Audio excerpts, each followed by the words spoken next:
For all of what the Legend of Zelda series offers, the music, the boss fights, the memorable characters, the bread and butter in the game series is something that's been right on the money since the very start: the dungeons. You couldn't really have one without the other. Zelda games have been through every type of dungeon, and they are very rarely boring and substandard.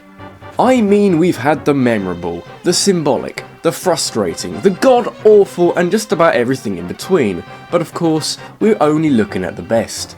Because the title says so, the title knows all and sees all. You do not fuck with the title. This is a very simple list really. We're looking at what I consider to be the best dungeons in the series, taking my favourite from each game and making a top 10 out of it. You should know the drill by now, and frankly, I'm waffling. I should get some waffles. I'll be right back, okay? Enjoy the countdown or something. I'll be back by the end or something. See you later.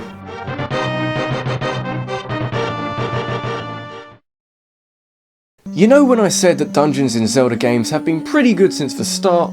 Well, I wasn't kidding. Ever since the first Zelda game in 1986, we've been treated to some pretty fun levels. Sure, there were some boring ones because it was the NES and there's only so much you can do, but there were some real jewels in there. Like the backwards Nazi dungeon. Ooh, how controversial! Nah, seriously though, my favourite has to be the final dungeon, the fittingly named Death Mountain. Death Mountain is far from your standard dungeon in the game, mostly down to the fact that it's the final dungeon. I know, it makes too much sense. So screw linearity, this is your final challenge and the game's not gonna make it easy. Let's just look at the map on this bad boy. Not only is it a super threatening skull, but it's so complex, there's no clear path through, and if you can point out what the boss is without even knowing prior, then I'd love to hear it. My point is that for the first Zelda game, this is impressively complicated, and a fair challenge at that. You're very unlikely to stroll through it in one go, and considering that gameplay is basically the only thing this game has going for it, you need something memorable at the end to complete the experience. Death Mountain goes on to become a staple in the series, with notable appearances in A Link to the Past, Ocarina of Time, and Twilight Princess. And for the next game a year later, Nintendo thought, hey, remember how enjoyably difficult Death Mountain was in the first game? How about we make it 20 times more frustrating and annoying in the second game? I'm sure the fans will love that!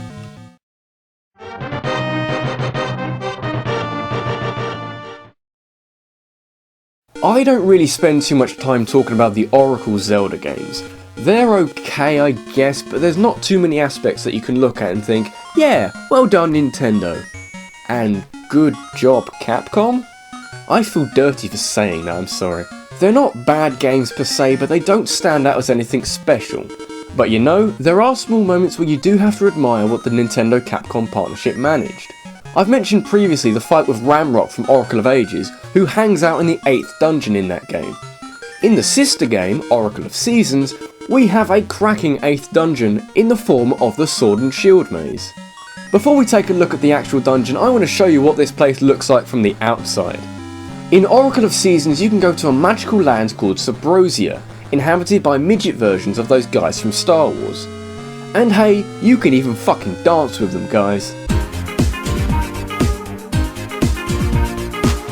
Basically, you can get a sneak peek of this place from quite early on in the game, and at least to me, it got me very interested in what this place was. By the end of the game, you do find yourself going to this place, and damn, what a place. This dungeon absolutely reeks of symbolism. Not the mythological crap we'll get to later, but some actually very simple and effective stuff. The dungeon is split into 2 floors, one that is shaped like a shield, and one that's shaped like a sword. It's all very predictable. Ah, but it gets better, because the colour blue usually represents defence in the Oracle games, and red represents offence. So who wants to guess what they did with the 2 floors? Yep, that's right, the sword floor is full of lava and the shield floor is predominantly ice. Ain't it wonderful when the game developers actually think before making things? Even without all the symbolism, the dungeon makes really good use of the 2 elements, using puzzles that suit each element well. Like the holy shit staple ice physics block puzzle. You even get the satisfaction of chucking ice crystals from the shield floor down to the lava floor and hardening it. I'll be honest, that's one of the most satisfying moments in that game for me. And that's kind of sad.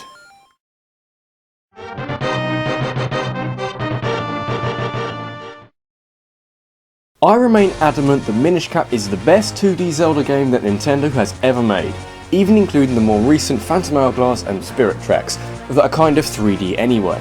There's honestly not a lot of faults I can find in Minish Cap, and hey ho, the dungeons are also pretty impressive too. I mean, what were you expecting? My choice is the Palace of Winds, the final main dungeon if we casually exclude the Dark Hyrule Castle at the end. Being the last, it naturally is the dungeon where you collect your last plot device, this time in the form of the wind element so you can restore power to the Picori blade. And also, it's naturally the dungeon that offers up the most demanding puzzles and an enjoyable boss fight with the Georg pair. Along the way, you find the Rocks Cape, which is conveniently, almost embarrassingly fun.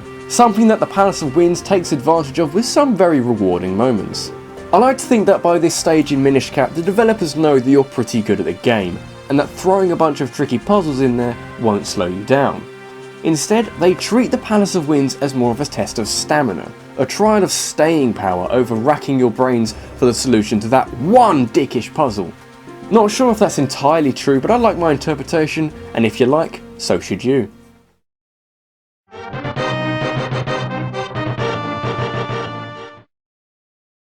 Maybe it's something about the final dungeon in the main quest of a Zelda game, but I do enjoy them quite a lot. I'm sure you'll see more of these last dungeons before the end of the video. In fact, let's look at the Sand Temple from Spirit Tracks. Yep, it's another final dungeon, another one where you reach the end and get your last fancy upgrade, and also the dungeon in the game that should have the most interesting and difficult challenges.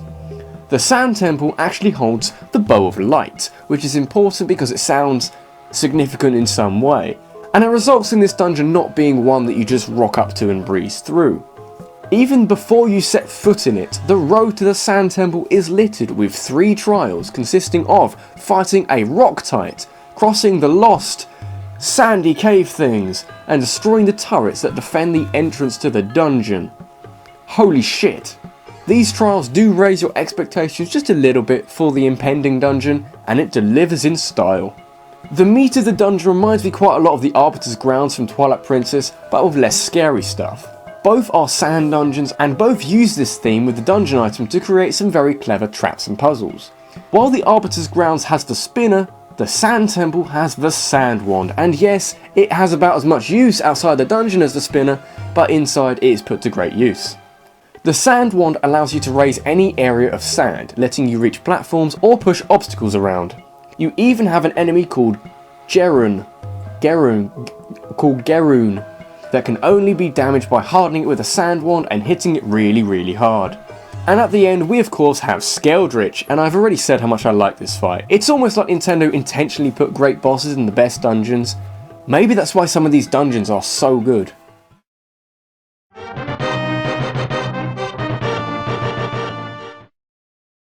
After the first 3 console Zelda games, Nintendo decided to stick a Zelda game on a handheld, and millions of gamers worldwide realised that they could take a Zelda game on a car journey, or even play it outside. Despite moving back to an 8-bit device, the Zelda dungeons were right on form from the get-go, my favourite of the bunch coming in the form of the Eagle's Tower.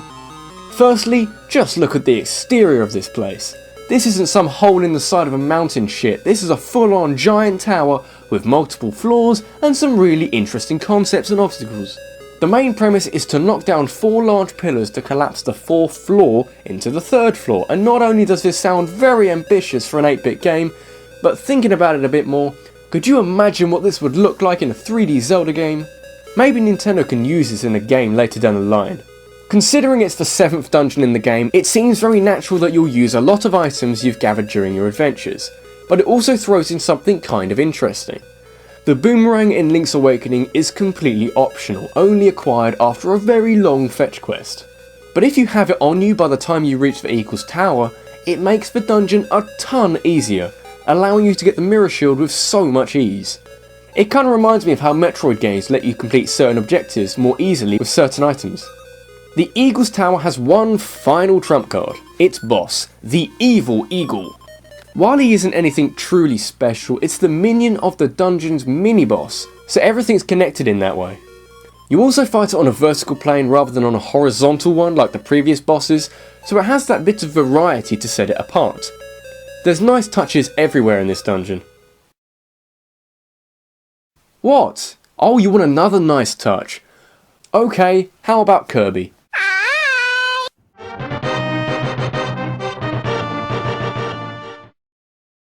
I'm sure I've mentioned many times before how much I love Wind Waker, but just in case you didn't know, let me say right now that Wind Waker is fucking incredible. The soundtrack is unbelievable, the story is chock full of memorable moments just friggin' everywhere, and the dungeons are very good.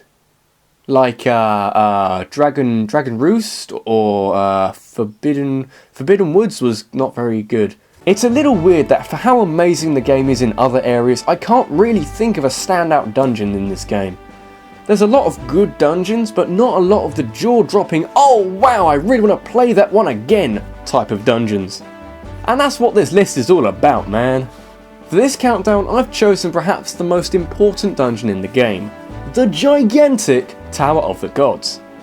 You spend the first portion of Wind Waker scrolling around the Great Sea looking for bad guys to kick the shit out of, and goddess pearls so you can progress further. The pearls in particular are used to drag the Tower of Gods out of the sea in a snazzy display complete with pretty colours, explosions, and Link providing some hefty comic relief.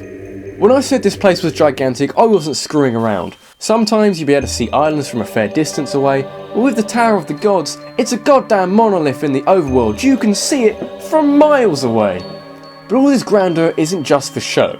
This is a brilliant dungeon with some very intriguing puzzles all over the place. Because you enter the dungeon on your boat, the front room is full of water, which, come to think about it, has to make this a water dungeon. Oh wow, that's not right. Zelda games never get water dungeons right. The dungeon boils down to water level puzzles, which moves without you having to run around and do it yourself, and what I'm going to call possession puzzles, with you taking control of the black statues and bringing them all back to the same room, venturing through all the hazards in between.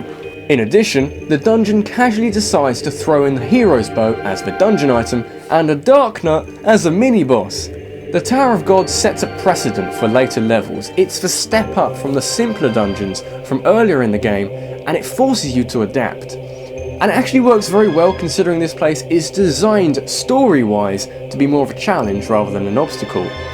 Oh Nintendo, you savvy bastards.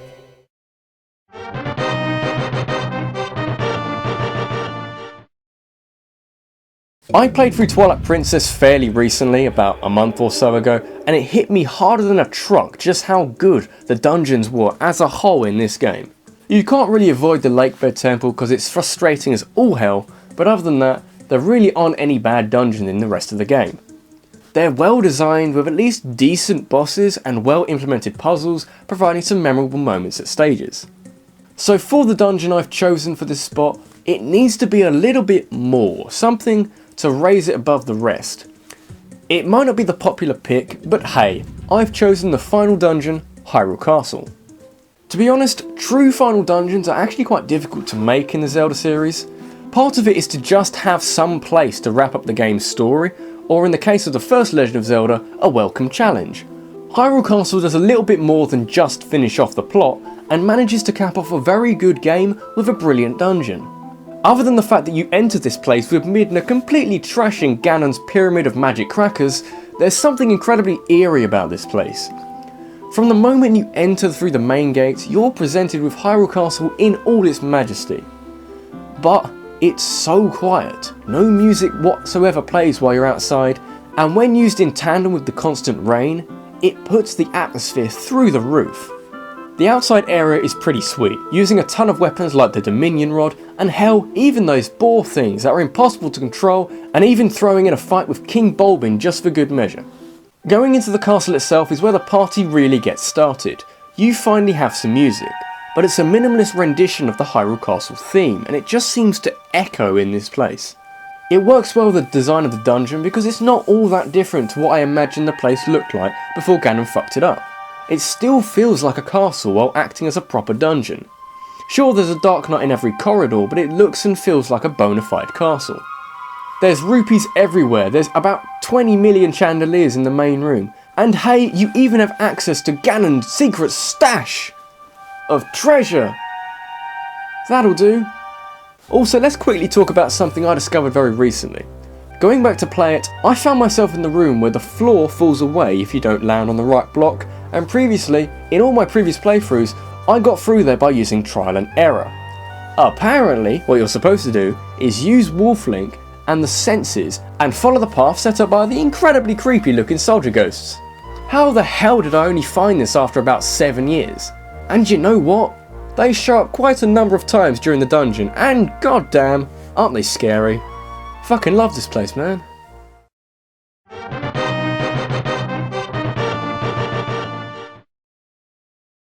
If there was ever a Zelda game that did dungeons well, perhaps better than the others, it's Ocarina of Time. Right from the start, the first 3D Zelda game got you loving the new 3D Zelda dungeons. Just remember falling through the web inside the Deku Tree, dropping the bombs into the eye sockets of the Dodongo's skull in Dodongo's cavern, and escorting Princess Ruta around Jabu Jabu's belly. Okay, maybe the last one wasn't so great, but generally, it set a great first impression on the player. Welcome to 3D Zelda, lads and lasses, it's here to stay. But that was just for young Link dungeons. We've got a whole new set of dungeons to play with once you grow up a bit and get a bigger sword. While the child dungeons were very impressive, they were short, they were confined, they were designed from the ground up to be a very easy introduction into the game. The adult dungeons are where Ocarina of Time's level design really comes into its own. More specifically in the very first adult dungeon, in fact, the Forest Temple. Considering that you start the Young Link dungeons with a forest themed dungeon, I guess it makes some sort of full circle crap that you're presented with a place called the Forest Temple once you're a little bit older. But this is pretty far removed from inside the Deku Tree, and it acts as the step up that comes with adult Link. It introduces a ton of things to the game. Keys, Stalfos, open air elements, the goddamn fairy bow, the achingly iconic fight with Phantom Ganon, and you're still asking me why I like this place? In the eyes of some people, they are severely creeped out by some aspects of the dungeon, like the twisting corridors, the haunting ambient music, and the motherfucking Wallmasters. Perhaps with the exception of the Wallmasters, I see them as more of a unique enhancement for the dungeon. How many dungeons have such eerily sinister music? Except maybe the City in the Sky from Twilight Princess, but sorry guys, I fucking hate that place. Forest Temple though, yeah.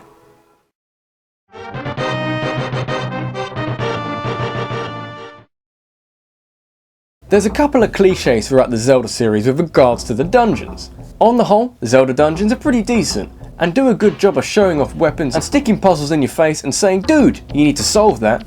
But also, one of the biggest cliches is, like I briefly mentioned earlier, that Nintendo doesn't really know how to make a good water temple.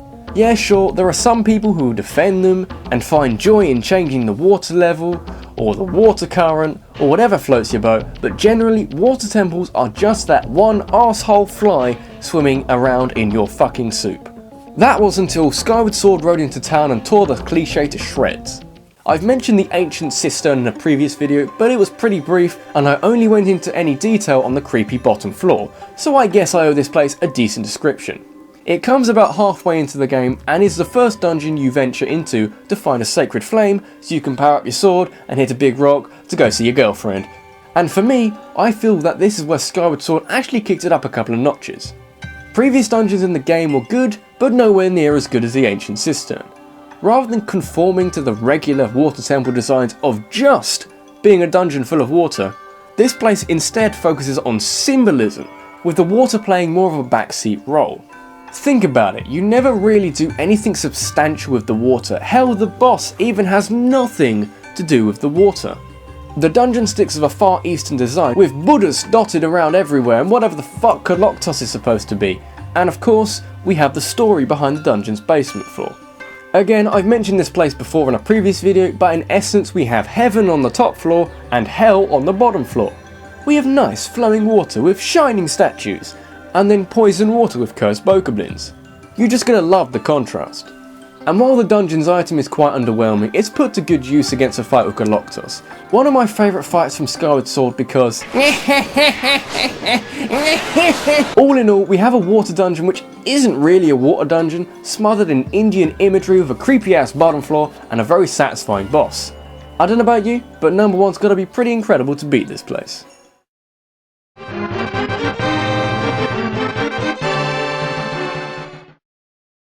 So I'm sure you've worked out from the one dungeon per game rule that there's one glaring omission from this list so far. I don't usually talk about Zelda 2 very much, but I feel I need to say something about the Great Palace. No, God! How about Majora's Mask instead, maybe? Generally, this is a game that really didn't get the memo about Zelda dungeons. For a start, there are only 4 of them if we discount the moon, and let's be honest here, as a whole, they're not that brilliant, are they? Woodfall was okay, I guess, Snowfall was pretty decent, and I'd rather castrate myself than play through the Great Bay Temple again. But you know, 4th time's the charm, right? The last 3 dungeons had to focus on a particular theme, taking on the design that fitted the race and mask that Link had at the time. Come the Stone Tower Temple and we're out of Transformation Mask and major Zelda races. So what do? Make one of the greatest Zelda dungeons of all time overlooking one of the creepiest areas in Zelda history. That's not bad for starters. Ikana Canyon at the base of the Stone Tower Temple is just twisted, a cursed land where a mighty kingdom once existed. There's a lot of dead people, tons of creepy shit, and a sweet venture into Ikana Castle. But I've already mentioned this before, so I'll shut up. What we're here for is the Stone Tower Temple, and frankly, holy shit. It was worth crawling through the Great Bay Temple just for this. While the previous temples had very clear themes stapled to them, the Stone Tower Temple is very ambiguous actually. I guess you could refer back to the theme of the dead back in Ikana Canyon, but theorists have come up with some truly fascinating shit. The Stone Tower Temple acts as the Zelda equivalent of the Tower of Babel from those zany religious stories. A tower that was built so that people could reach the heavens and get on the same level as the gods. Basically, it's one massive pride trip. People reject the gods and try and diminish them by actually physically reaching them. The Stone Tower Temple has a ton of references that just stick 2 fingers up at the goddesses, with statues licking the Triforce in and around the Stone Tower. Plus we have a giant hand pointing upwards, kind of saying, "We're coming to get you, bitches." Needless to say that it's quite a negative message being given off. But we can't forget the fact that you turn the temple upside down once you get the light arrows. And you know, that's a really good thing about a dungeon, being able to turn it upside down. But why is this a thing? Why would you even bother? Well, if you think about it, if you invert a tower that is building up towards the heavens, you actually end up building the tower towards the other not very nice place to go, hell. The goddesses stuck 2 fingers back at the people of Termina, flipped the temple upside down using the sacred light arrows, and sent them to hell to have a party with Twin Mold. It could all be bullshit, but it's quite fun to stop and think about. Anyway, let's talk about the actual temple, and well, what were you expecting? It ticks every box, it jumps through every hoop, it fills every criteria I could want for a Zelda dungeon. The puzzles are very satisfying, and it uses the previous versions of Link in some very creative ways. Factor in memorable fights with the Garo Master, and that Batman, the fight against Batman, and we have a challenging, thought-provoking, and very, very, very memorable Zelda dungeon. This has been Rabbid Luigi, and if only Nintendo could make the Great Bay Temple better, I would play Majora's Mask more and more often. Thanks for watching, and I'll see you next time. Take care.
Who the fuck?